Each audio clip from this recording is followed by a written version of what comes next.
Hello and welcome to the Silver King's War. I'm Michael Sievers, the writer, producer, and creator of this podcast series about my father's Second World War as a B-26 bombardier. Today we will conclude the final play in the trilogy, The Silverfields of Northbrook. This play is entitled The Sievers. The play concludes with Scene 5, which is entitled Rockford. It's the summer of 1960.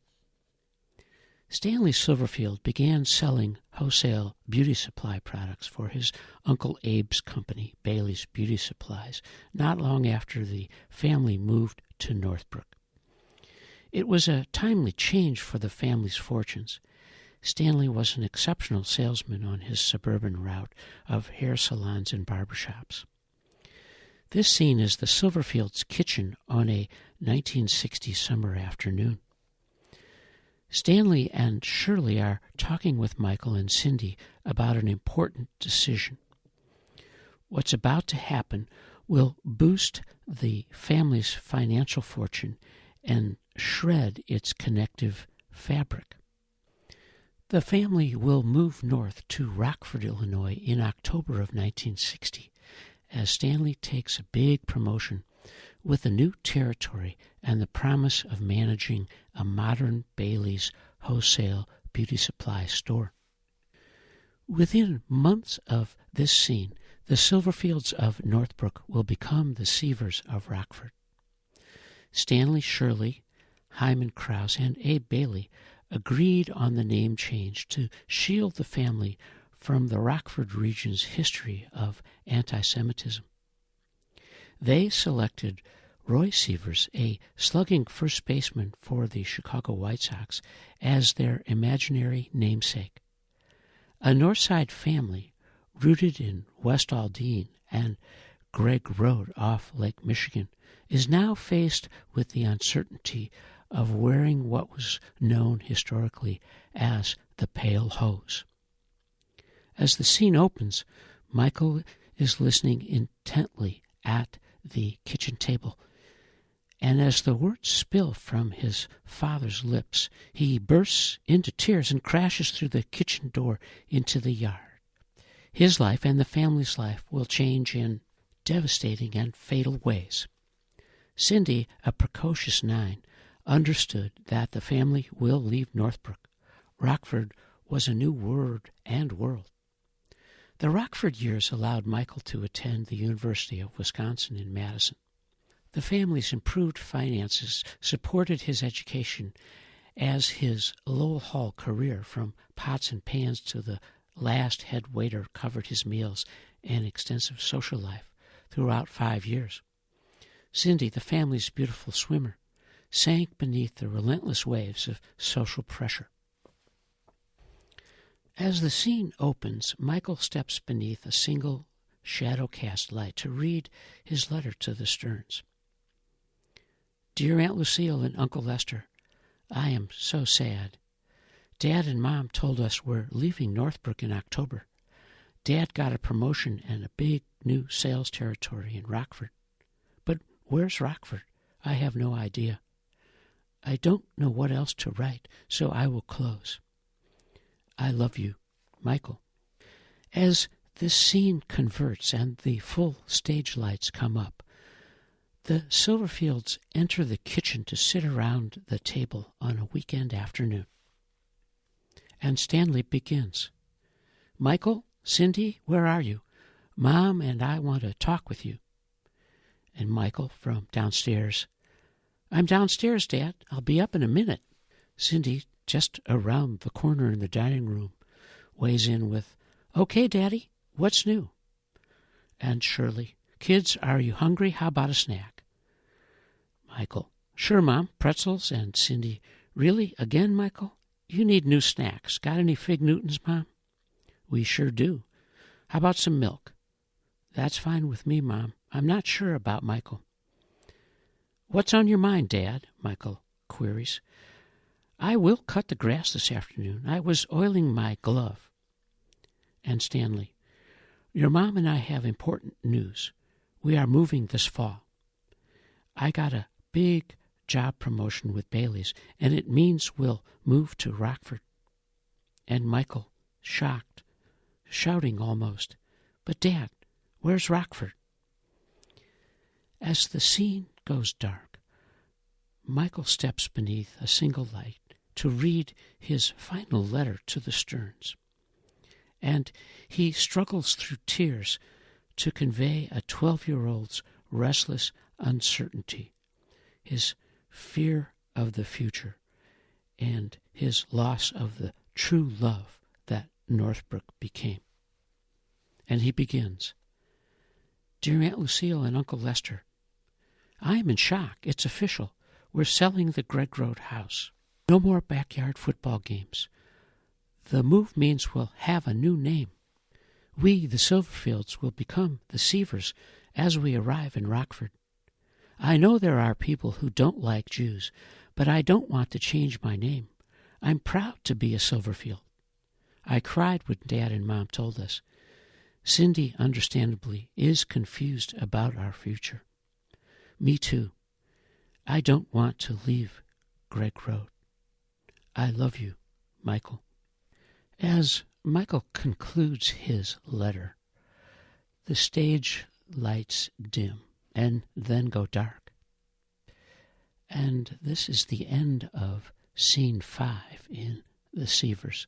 This scene is entitled Rockford. After a few moments of darkness, the stage light comes up again, and Michael reappears, this time in his Northbrook Little League uniform for Culligan Softwater. His tears drying, he's sharing a bit of Rockford's history with the audience. Michael begins. Rockford was settled around 1835 from citizens who came from Galena and settled in on the west bank of the Rock River. Halfway between Chicago and Galena, the community was known briefly as Midway, but quickly became Rockford because of the excellent ford that allowed people to cross the Rock River. The settlement was incorporated as a village in 1839 and then chartered as a city in 1852. Between 1890 and 1930, the city had 3 daily papers. The earliest settlers were from New York State and New England, but the city early on acquired a modest cosmopolitan character. Large numbers of Irish-born immigrants arrived in the 1850s, and then Swedish immigrants in the mid-50s. And after the Civil War, Swedes began to arrive in large numbers and became the largest ethnic group in Rockford. They settled on the east side and in areas along 7th Street and Kishwaukee Avenue, and the Swedish language was as common as English as late as the 1920s.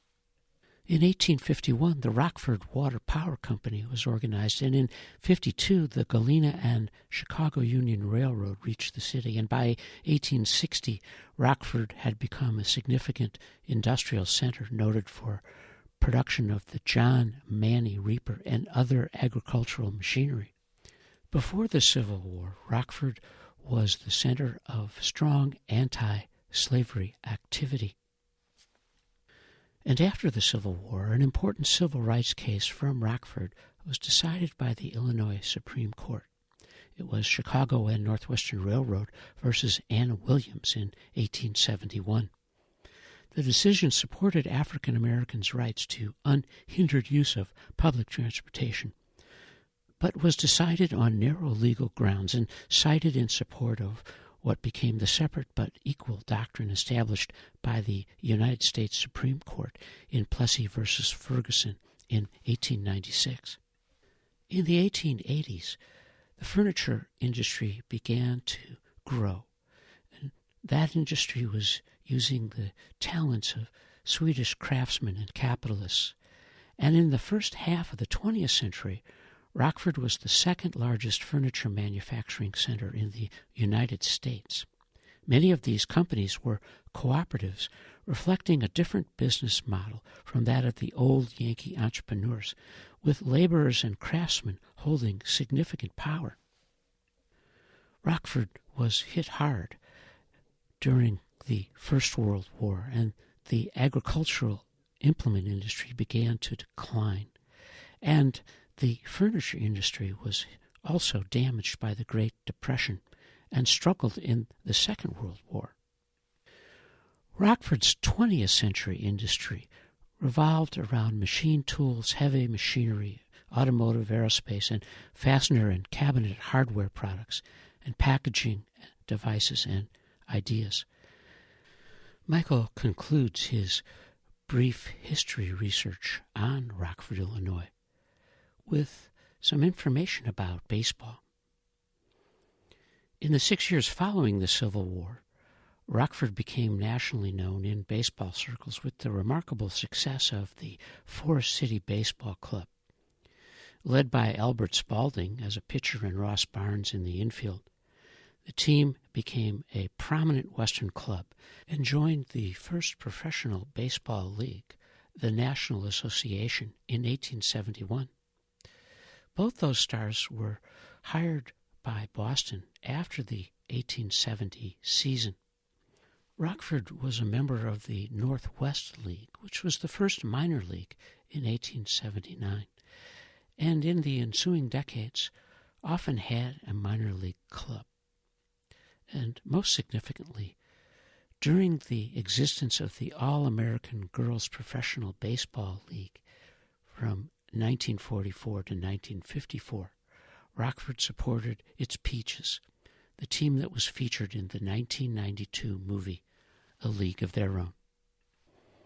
And now, as the stage lights dim for the final time, Michael stands before the audience, proudly in his Northbrook Little League uniform, with his glove on his right hand as he grips a Little League baseball in his left.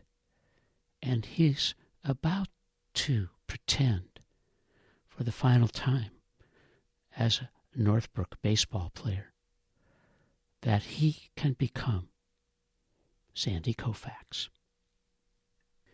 And as Michael chases his Koufax dreams, we have reached the conclusion of the final play in the trilogy, The Silverfields of Northbrook, and this play is entitled The Sievers. And you are listening to the Silver King's War.